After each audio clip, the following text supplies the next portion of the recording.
Hello, students, teachers, welcome! Bem-vindos à nossa aula de língua inglesa. Eu sou o professor Ademir Ribeiro e eu vou ficar com vocês ao longo dessa aula. Por falar em aula, vamos dar uma olhadinha no nosso objeto de conhecimento? Nosso objeto de conhecimento, práticas de análise linguística, de modo a considerar o contexto de produção, circulação, recepção de textos, as variedades linguísticas e variantes de estilo. E o nosso detalhamento, práticas das variedades dos estilos da língua adequados à situação comunicativa. Vamos dar início à nossa aula?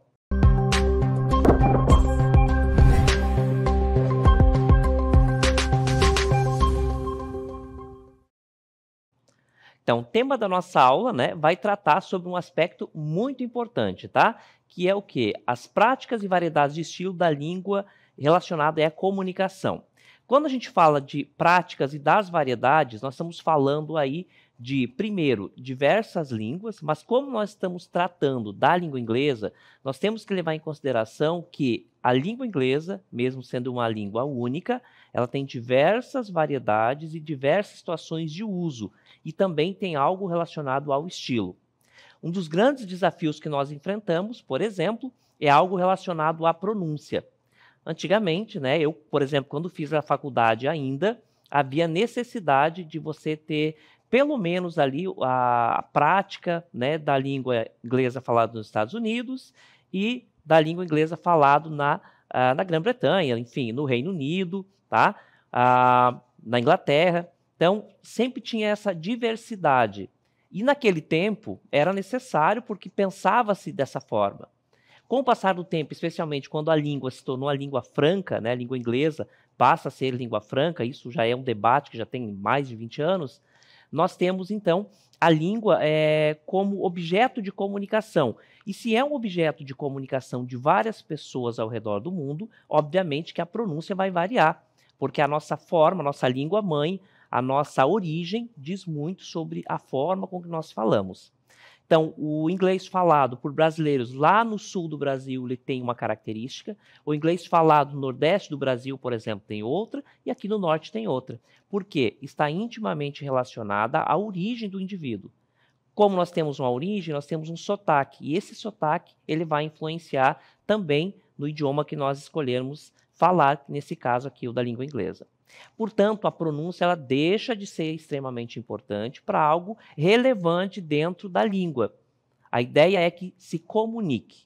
Então, diante disso, nós temos variedade também de estilos, mas a gente preza sempre por esse caminho. Isso não é negociável, que é a comunicação. Se a sua forma de comunicar prejudica a comunicação, você fala de uma forma que há dificuldade para que o outro entenda, então aí nós precisamos fazer um ajuste e melhorar nesse contexto, tá certo? Mas a ideia sempre é a comunicação, tá certo? Vamos ver a definição, então, sobre a língua e suas variedades, seus estilos. Olha só. Em qualquer idioma, inclusive no inglês, é importante entender que usamos diferentes estilos e variedades de linguagem dependendo da situação comunicativa. Olha só a situação aqui comunicativa. Então, a depender da situação, nós utilizamos parte da língua ou algo relacionado a esse aspecto da língua.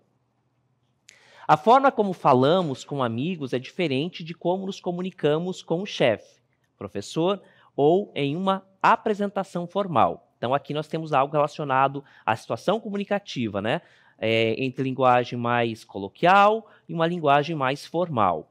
Essa adaptação no uso da língua é conhecida como adequação linguística. Então, nós temos o mesmo idioma, mas nós temos situações diferentes de comunicação. E cada dessas situações exige um tipo de comunicação. Por isso que a gente ensina, a gente trabalha mais com a linguagem formal, porque é a partir dela que nós conseguimos nos comunicar, tá certo? Então, essas formas coloquiais, gírias e uma linguagem mais informal é algo que a gente vai aprendendo com o tempo, tá? Então, se você for cometer um erro, que cometa um erro aí relacionado aos excessos de falar corretamente. Eu cito sempre, por exemplo, a pergunta para conhecer alguém. What's your name? Essa é a estrutura da pergunta mesmo. Na prática, vai sair algo assim, what's your name? Repare que a pronúncia é diferente, emenda tudo. Isso é algo informal. Mas nós precisamos partir de algo concreto, e aí a gente parte das questões de gramática, as estruturas gramaticais e tudo mais. Se você estiver falando com um nativo e falar exatamente dessa forma, você vai estar falando corretamente e de uma maneira formal. Pode até soar um pouco estranho para quem está te ouvindo, mas é melhor cometer o erro de falar de um modo formal do que tentar falar ali com abreviações, uma linguagem mais coloquial e não se fazer entender. Tá certo? Então, o ideal é que a gente aprenda as duas situações, todas as situações de comunicação. Em não sendo possível, a gente deve priorizar sempre a linguagem formal, porque é a partir dali que a gente consegue, então, se comunicar, tá certo? Tem algumas situações de fala, né, de comunicação, que a gente consegue se comunicar aí de uma forma bem coloquial, bem informal, tá certo? Mas se tiver que escolher uma, escolha sempre a linguagem formal, porque aí a chance de você cometer um erro é bem menor, tá certo? Reitero, as duas formas são legítimas, as duas formas estão corretas, no entanto, é uma questão de situação de uso. Pense que se você aprende o idioma a partir de uma linguagem mais informal, ao se deparar numa situação que exige uma comunicação mais formal, você provavelmente vai encontrar alguma dificuldade relacionada a isso. Tá certo? Então, aprende-se tudo, conheça todos os estilos, mas em não sendo possível, vocês devem prezar, então, pela linguagem formal, que é o caminho mais correto ali, mais, digamos, mais fácil, tá certo? É uma chance menor de vocês cometerem erros, ok? Continuando. Na língua inglesa, as variedades e os estilos podem mudar de acordo com o local, o público e o contexto. Quando falamos com amigos, usamos um estilo mais informal. Enquanto em uma entrevista de emprego, por exemplo, né, optamos por uma linguagem mais formal. Então, aqui tudo que nós estamos falando é adaptado ao contexto e à situação de comunicação, tá certo? Vamos ver esses dois exemplos aqui, ó. No contexto informal, imagine uma conversa entre dois amigos. Eu vou mostrar para vocês alguns aspectos desse texto aqui, tá? Dessa comunicação, desse short dialogue. Nós temos, então, duas personagens falando assim. Hey, I saw a movie yesterday. I should watch it. You should watch it. Ela está falando assim, ontem eu assisti, eu vi um filme, aqui o passado do verbo see, tá? Então, tem saw é o passado de see, ver. Eu vi um filme ontem, a palavrinha yesterday, ontem. You should watch it. Você deveria assisti-lo. Should é um verbo modal que eu utilizo para dar conselho, tá? Você deveria assistir. E aí o nosso personagem vai falar assim, really? Essa palavra aqui é uma palavra, um falso cognato, tá? Ela equivale a sério? Né? Aquela pergunta, sério? É mesmo? Tell me about it. Diga-me, me fale sobre isso, né? Sobre o filme, ok? O verbo tell. Repare que aqui é uma comunicação muito simples, é algo que nós facilmente utilizaríamos aí na nossa realidade, né? Uma comunicação informal, sem preocupação com as estruturas de gramática. A ideia aqui é sempre partir da comunicação. Todas as vezes que nós falamos de uma linguagem formal ou informal, ele está intimamente conectado com uma ideia de comunicação. Se você se fez entender dentro daquele contexto onde você está inserido, onde você está se comunicando, está perfeito, tá certo? Essa sempre é a ideia. A gente parte sempre desse ponto, de que há necessidade de comunicação. Em se comunicando, está perfeito, ok? É uma linguagem natural, normal do dia a dia. É diferente dessa outra situação que nós precisamos compreender. E aí é que eu chamo a atenção para vocês. É necessário conhecer os dois ambientes, saber andar ali pelas duas situações de comunicação. Mas se tiver dificuldade, tiver que escolher um, sugiro que seja escolhido a linguagem mais formal, porque aí você não vai cometer nenhum erro, né? Ou vai cometer menos erros e vai facilitar a sua comunicação. Olha só a diferença dessa outra situação de comunicação. Exemplo 2, o contexto formal agora. Aliás, contexto informal nós já vimos e agora vamos para o contexto formal. Nós temos exemplo 2 aqui, né? E-mail formal entre um funcionário e seu chefe. Olha só uma palavra que nós herdamos aqui, né, da língua inglesa. Então, essa situação aqui exige, claro, uma forma de comunicação muito mais assertiva, né? Então, nós temos aí as características do e-mail e aqui já iniciamos dessa forma. Dear Mr. Smith.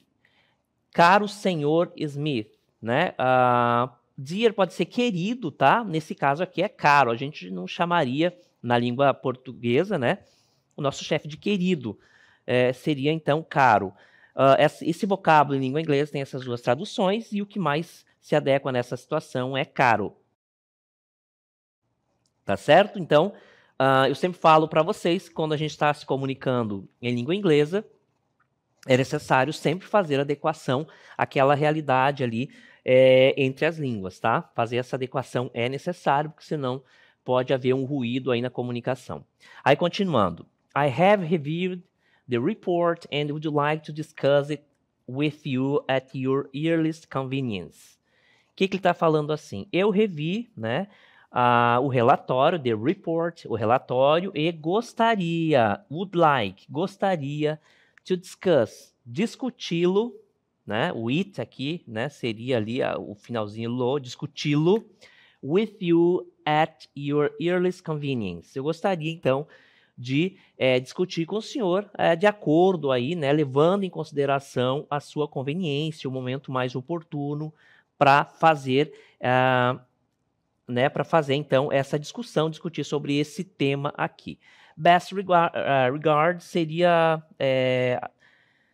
agradeço, né? Então, dando ali um desfecho, né? Desejando o melhor. Então, um abraço seria equivalente a abraços, né? Numa situação mais informal, tá? Best regards quer dizer desejo o melhor, enfim.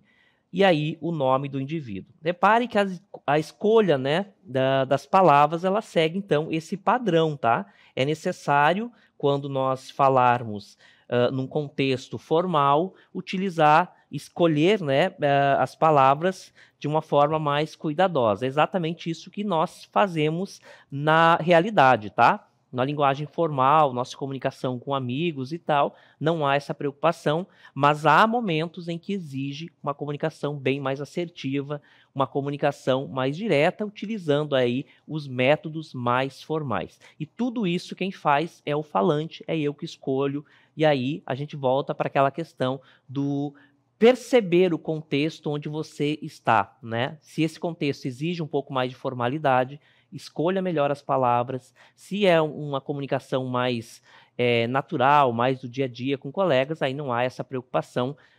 O ponto é sempre a comunicação, né? Quando a gente consegue esse objetivo, tá perfeito, ok? Bom, isso tudo, gente, serviu como base para a gente adentrar um aspecto gramatical, que são os pronomes, né? Objetos, object pronouns, que nós vamos ver agora. Olha só, object pronouns, pronomes objetos, né? São aqueles pronomes que funcionam como objeto. Mas quais são eles, então? Primeiro, possuem a principal função de substituir os substantivos ou as frases nominais, tá certo? Objeto é sempre algo que vem responder uma pergunta feita ao verbo, tá? Ele vem para fechar, então, essa ideia ali proposta pelo verbo. Nós vamos ver isso na prática logo em seguida, tá? Outro ponto. Desempenha a função de objeto da oração, tá? Objeto, aí, então, é sempre pedida pelo verbo, né? Quando o verbo ele é um verbo transitivo, ele precisa, então, sempre de um objeto para concluir a mensagem, senão não fica claro. Tá? Então, quando eu falo de objeto, eu estou sempre falando ou relacionando a um verbo transitivo, tá? Na língua portuguesa, nós temos isso, inclusive, tá? Então, desempenha a função de objeto da oração, substituindo substantivos ou frases substantivas. Outra situação que nós utilizamos aí, então, o pronome objeto. Na língua portuguesa, são conhecidos como os pronomes pessoais do caso oblíquo. Continuando. Ocupam uma posição depois do verbo principal da oração, completando seu sentido. E aqui é uma informação importante, tá? Que a gente precisa adentrar. O pronome objeto, né? Então, ele assume a função de objeto. O que é um objeto, gente? Ele complementa o sentido de um verbo. Por isso que aqui nós colocamos que ele vai estar sempre ao lado do verbo principal na oração, tá? Ele vai complementar o sentido desse verbo. Esse verbo que vai ser um verbo transitivo, ou seja, ele precisa de um complemento, tá? Verbos intransitivos, por exemplo, não precisa de complemento. E aí a gente também tem os verbos de ligação, que é uma outra situação. Objetos, então, estão sempre relacionados a verbos transitivos. Mas calma que esse não é o nosso objetivo aqui, o tema é um pouco mais amplo. A gente vai ater somente a esse aspecto da língua, né? Que é o objeto funcionando como um complemento do verbo, ou seja, esse objeto, pronome objeto, né, que a gente fala na língua inglesa, tá certo? Vamos ver agora alguns exemplos que vão evidenciar essa situação onde eu utilizo esse objeto. Olha só, pronome objeto, né? Eu tenho essa imagem. Na sequência, nós temos a frase. Né? Na verdade, não é necessariamente uma frase, aqui eu já tenho um período, é um período simples. I love my mom. Eu amo minha mãe. Olha só, aqui eu tenho um substantivo e aqui eu tenho um outro pronome, né? I love my mom. Eu amo minha mãe, tá certo? Na sequência, eu vou utilizar, então, substituir pelo pronome, pelo objeto. Olha só como é que vai ficar, então. I love her. Eu substituí esse pronome aqui, né? E todo esse contexto aqui. Lembrando que o substantivo é mom, mamãe, né? Por her, tá? Eu amo ela. Ou então, eu a amo, né? Se for utilizar, então, a estrutura correta da língua portuguesa. Mas, enfim, a ideia é sempre a mesma. Eu amo ela, ou eu a amo. Repare que esse aqui é o nosso objeto, tá? O pronome objeto, ok?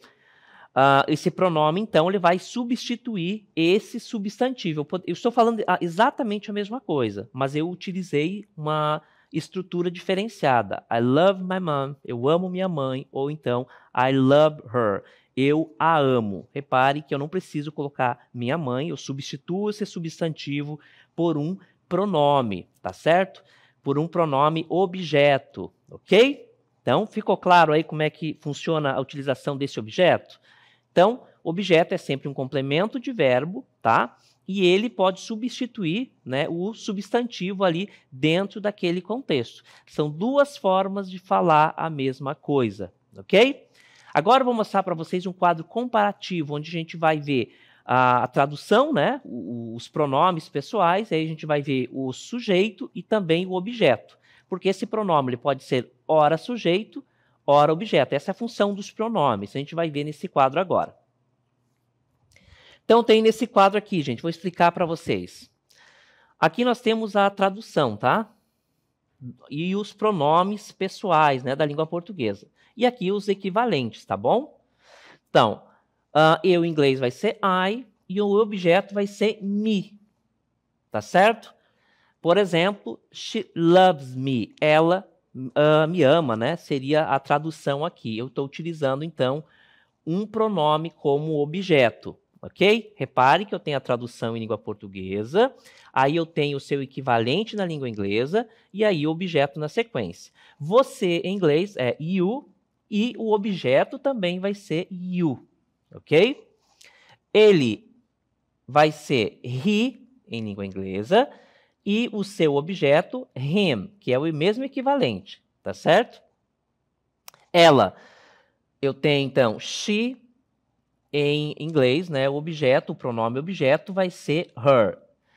Teacher, qual é a situação que eu utilizo objeto? O objeto vai ser sempre um complemento do verbo e, via de regra, ele vai substituir um substantivo, tá? Substantivo é tudo que dá nome às coisas. Ele ou ela, quando é coisa e objeto não é pessoa, é it. E o seu equivalente, objeto, é it também. Nós, we, e o nosso pronome objeto, us. We, us. Give us, dê, né? Dê para nós, dê-nos, alcance-nos, tá? São situações que eu utilizo, então, esse pronome objeto. Vocês, aqui eu estou falando de plural, o you continua sendo, utilizando também, né? Eu posso utilizar o you tanto para você quanto para vocês, isso é uma informação importante, tá? Não muda entre singular e plural. Você ou vocês é sempre a mesma forma em língua inglesa, you. E eu também tenho you como seu objeto. I love you, né? Eu te amo, né? Seria a tradução mais comum da língua portuguesa. Eu estou utilizando, então, o you como objeto, né? Como complemento do meu verbo. Eles ou elas, né? Vai ser they, em língua inglesa, e o seu equivalente, seu objeto equivalente é then, ok? Bem, o que nos importa aqui, gente, são essas daqui. Esse aqui é o nosso ponto de atenção da nossa aula, né? São os pronomes objetos. São essas palavrinhas, são esses pronomes que eu utilizo, então, para indicar, né, que ele é um complemento verbal, ok? Objeto é sempre um complemento verbal, é quando o verbo passa a informação e ele precisa de um complemento. Um exemplo bem prático, inclusive, nós já vimos na aula.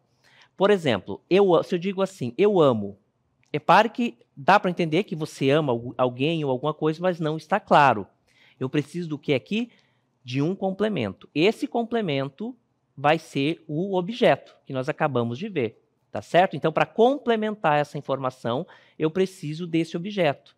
Ou seja, o verbo love, nesse contexto, ele é um verbo transitivo, tá certo? Porque ele está precisando de um complemento, ok? Que é sempre objeto. Aí pode ser objeto direto ou objeto indireto. Na língua portuguesa, por exemplo, respostas a o que e quem vai dar objeto direto, e aí qualquer outra pergunta de quem a quem vai dar objeto indireto. Mas isso aí é um outro contexto. O que nos interessa agora é saber que o objeto é sempre um complemento do verbo transitivo. Quando que eu utilizo o objeto? Quando que eu preciso utilizar o objeto? Quando o meu verbo não passar informação completa, ele precisa de um complemento. Esse complemento vai ser sempre o objeto, tá certo? Então, verbos transitivos precisam de um objeto. Esse objeto vai complementar essa ideia. Se não tiver esse complemento, fica algo solto, não fica claro, a comunicação fica travada. Vou mostrar para vocês mais exemplos. Elizabeth does not like me. A Elizabeth não gosta de mim, tá? Olha só, se eu falar até aqui, gente, olha só. Elizabeth doesn't, ou does not, né, nesse caso aqui, does not like. Ela não gosta, tá? Até aqui falta um complemento. Qual é o complemento? De quem que ela não gosta? De mim. Elizabeth does not like me. Ela não gosta de mim. Olha só na língua portuguesa. A Elizabeth não gosta. Tá, mas qual é o contexto? De quem que ela não gosta? Eu preciso desse complemento, que é o objeto, tá? Me, mim. Outro exemplo. My sister called you last week. Minha irmã te ligou semana passada. Mesmo exemplo, aqui eu tenho o verbo e aqui eu tenho, então, o meu objeto, né? Pronome e objeto, sendo um complemento desse verbo. Se eu digo assim, my sister called, minha irmã ligou. Bom, se eu estou falando dentro de um contexto que evidencia que ela ligou para mim, ok, dá para compreender. Mas dentro de um contexto em que isso não fique claro, minha irmã ligou. Tá, mas ligou para quem? Essa resposta é o objeto que está complementando a ideia desse verbo aqui, tá certo? Qual é o pronome que serve como objeto? Pronome objeto, né? Que nós acabamos de ver. Outro exemplo, Tom, que pode ser substituído por he. Opa, vamos melhorar a grafia aqui. Então, Tom pode ser substituído por he, ok? Tom took her to work on Tuesday. O Tom levou, né, ela para o trabalho na terça. Took. O Tom pegou, ou levou, nesse caso aqui. Took pode ser pegou, nesse contexto aqui, levou, tá?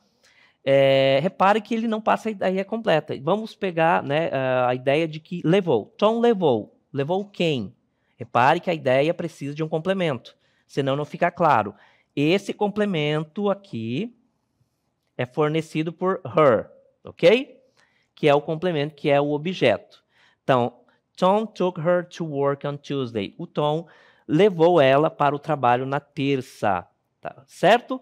Esse complemento, então, fornecido aí pelo nosso objeto, que é a sua função mesmo, ok? Mais alguns exemplos.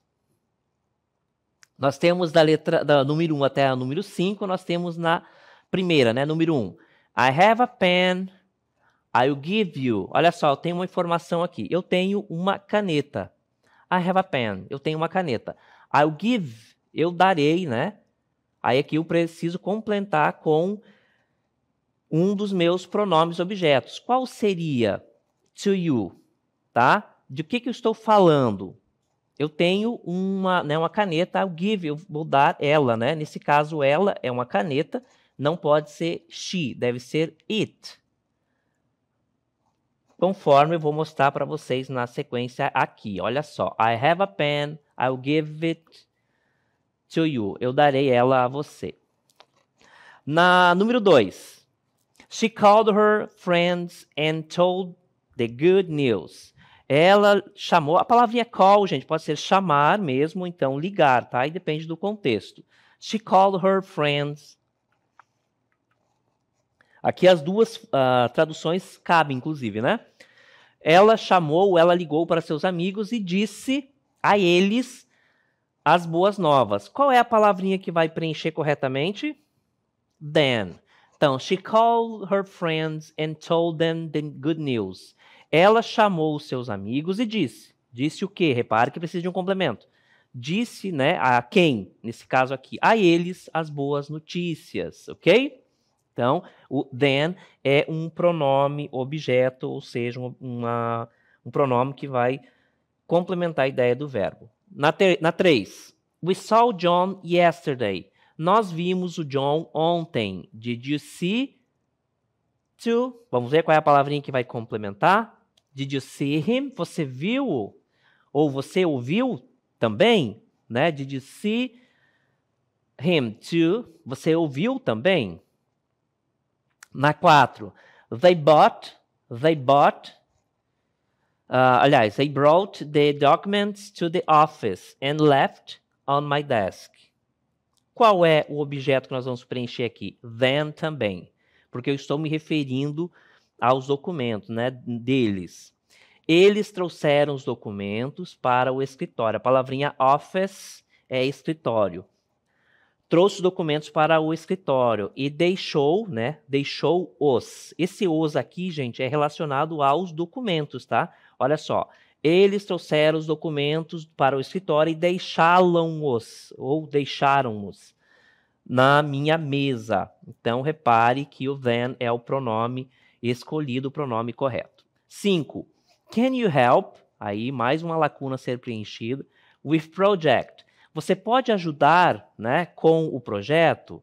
We are really struggling. A palavrinha struggling quer dizer apertado, né, sem tempo ali, né? Então, nós temos can you help us? Pode ajudar-nos, né? Você pode nos ajudar com o projeto? Nós estamos realmente sem tempo, ok? Ou enforcado nesse contexto aqui, quer dizer, não tem mais tempo para nada. Então, o us é o pronome que eu escolhi. Vou mostrar para vocês agora, né, um quiz também relacionado aí a esse tema. Vamos dar uma olhadinha?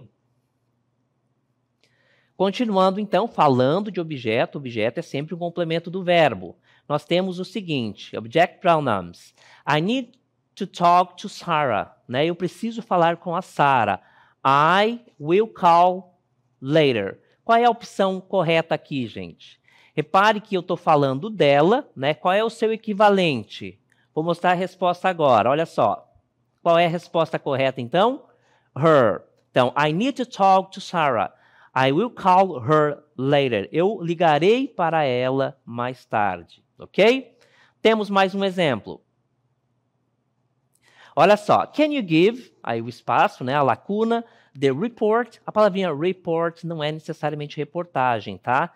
Mas é um relatório, é algo que você recebe relatando alguma coisa. We need it by tomorrow. Nós precisamos dele para amanhã. Qual é a palavrinha? Olha só. Can you give? Nós estamos me referindo aos relatórios ou ao relatório. Qual é a opção, né? Relacionado a nós. Olha só. Us. Então, can you give us? Pode dar-nos, trazer até nós esse relatório? We need it by tomorrow. Nós precisamos dele para amanhã, ok? Uma situação onde eu estou utilizando, então, o meu object pronoun, meu pronome objeto. Mais um exemplo, nós temos o seguinte. The teacher asked. O professor perguntou. To finish homework. Qual é a alternativa que vai preencher? Vamos ver. Olha só. Me. The teacher asked me. O professor me perguntou, né, se eu tinha terminado o trabalho de casa. A expressão homework, então, é trabalho de casa ou tarefa, né, quando a gente fala relacionado à escola, tá certo? The teacher asked to finish the homework. Asked me. Né, ele pediu para mim terminar o trabalho. Nesse caso, o me aqui também é um objeto, um pronome objeto. Um objeto é sempre um complemento relacionado ao verbo, tá certo? É um verbo que precisa de um complemento. Ficou claro, gente, o que é um objeto, um pronome objeto, né? Ou objeto da língua portuguesa? Espero que sim, né? Eles sempre vão complementar aí, né, um verbo transitivo. Espero que tenha ficado bastante claro e assim a gente vai encerrando a nossa aula de hoje.